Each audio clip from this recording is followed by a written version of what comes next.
People, journalists and people making comments are sometimes very grand about the comments that they make and the rhetorical questions they ask.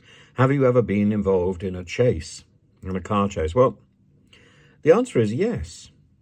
And it wasn't a chase which went at any speed. It went very, very slowly.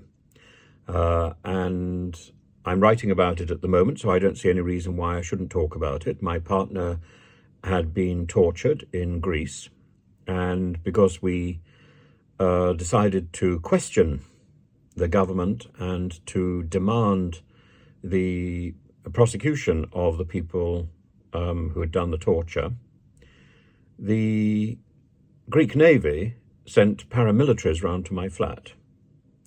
And initially, the first group, I knew that I knew their leader. In fact, I'd given him a job a few years earlier. So when he came round with his gang and their guns, and I opened the door and I was able to say, "Oh, come in.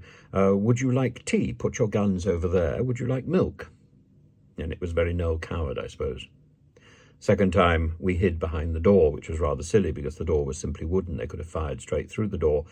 The third time, we got a telephone call from the Turkish embassy, and I was invited to go to meet the Turkish ambassador, who was deeply charming and said that my life was in danger and that they had been monitoring our situation and that there were people intent on taking us out.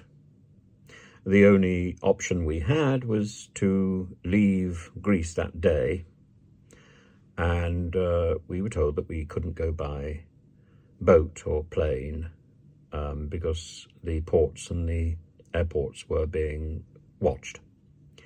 And so the only viable option was to take a bus. So we bundled our things together into suitcases. I put the cat in a basket, and we headed up to Turkey on the assurance that Turkey was quite happy for my partner to return there.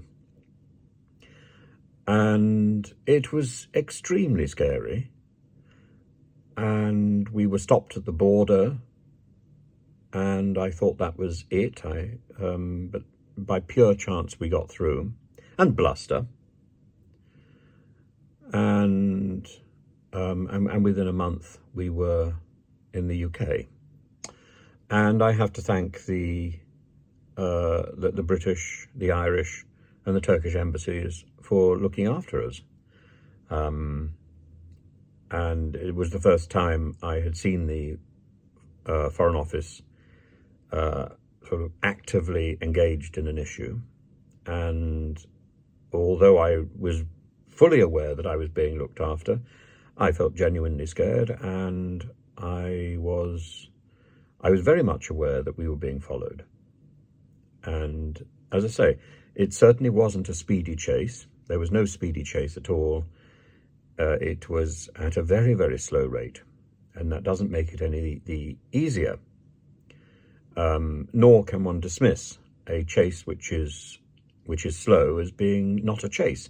So the idea that sort of armchair critics can dismiss Harry's anxiety simply because this was not a seatbelt Hollywood bullet-like chase is because they don't know what they're talking about.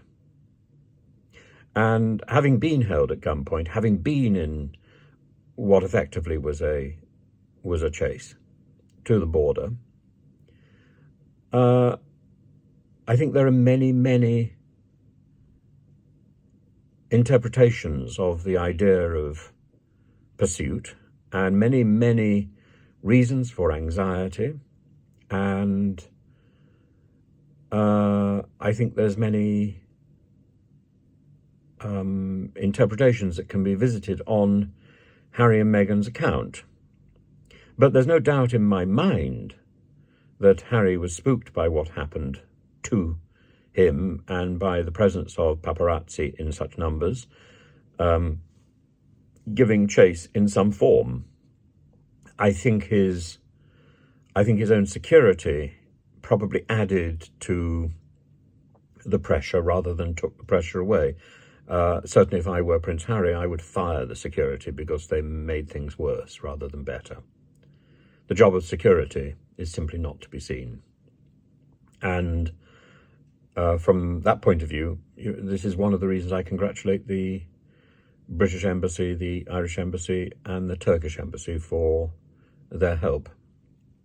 And when I got into difficulty and I was at the board and I was told to just give us a call and I couldn't get through, that was because they were working for me at that moment and they were making sure that we were safe. And I saw the evidence, and I was, well, I don't want to say too much, but yeah, it will all be in the book eventually. It will all be in the book. But I understand Harry's anxiety.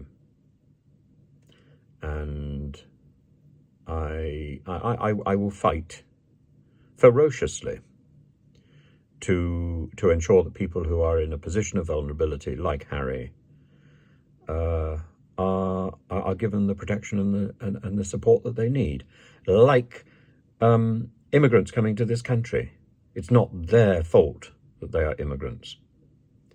And they're simply following the international guidelines which are laid down, which Suella Braverman is ripping up by the second. She is an appalling example of British politics at the moment. She's not the only one, but she is the most pernicious. So there we are. I don't normally do these soul-bearing moments, but this is one. I hope that's fun.